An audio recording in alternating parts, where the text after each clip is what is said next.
Subscribe to our YouTube channel and press the bell icon to get the latest updates. मोरी नैया में लक्ष्मण राम, गंगा मैया धीरे बहो। मोरी नैया में लक्ष्मण राम, गंगा मैया धीरे बहो।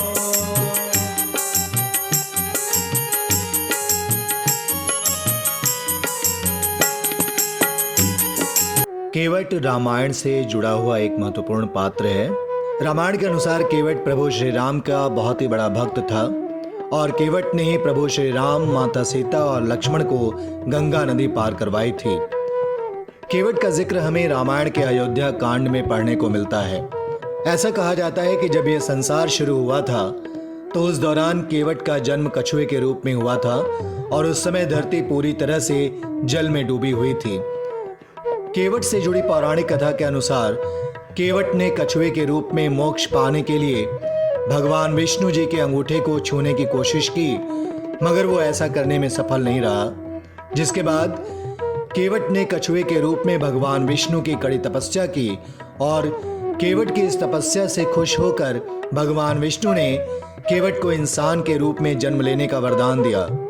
इंसान के रूप में जन्म लेने के बाद केवट मछलियां पकड़ने का कार्य किया करता था और मछलियां पकड़कर अपने परिवार का पालन पोषण करता था। केवट के पास एक नाव हुआ करती थी जिसके जरिए वो गंगा नदी के पार जाया करता था। प्रभु श्री राम को वनवास मिलने के बाद वो सबसे पहले गोमती नदी को पार कर श्रृंगवेरपुर पहुंचे थे। श्रृंगवेरपुर इलाहाबाद से 20 किलोमीटर की दूरी पर था। इस जगह पर पहुंचने के बाद प्रभु श्री राम को आगे जाने के लिए गंगा नदी को पार करना था, लेकिन गंगा नदी को किस तरह से पार किया जाए, प्रभु श्री राम इसी चिंता में बैठे थे। तभी उनकी नजर गंगा नदी में खड़ी केवट की नाव पर पड़ी और प्रभु श्री राम ने केवट से कहा कि वो अपनी नाव से उन्हें गंगा के पार ले जाए।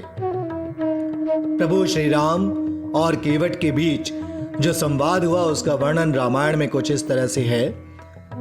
रामायण के अनुसार प्रभु श्री राम केवट को आवाज लगाते हैं और उसे कहते हैं, नाव किनारे ले आओ, पार जाना है।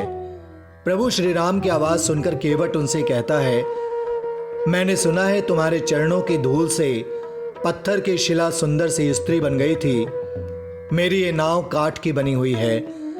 अगर तुम्हारे चरण की धूल पत्थर को स्त्री बना सकती है तो उसी तरह मेरी नाव पर अगर तुम चढ़े तो वो भी स्त्री बन जाएगी। ऐसा होने से मेरी जिंदगी तबाह हो जाएगी और आप भी नदी को पार नहीं कर पाएंगे। इसीलिए आप नाव में बैठने से पहले अपने पैरों को मुझसे साफ करवा लें। केवट की बात सुनने के बाद प्रभु श्री राम उनसे कहते हैं, जो तुम्हें सही लगता है तुम वो करो। इस तरह से केवट ने आखिरकार विष्णु जी के अवतार यानी प्रभु श्री राम के पैरों को छुआ और उनके पैरों को अच्छे से धोने के बाद वो प्रभु श्री राम, माता सीता और लक्ष्मण को गंगा नदी के पार ले गए। Subscribe to our YouTube channel and press the bell icon to get the latest updates.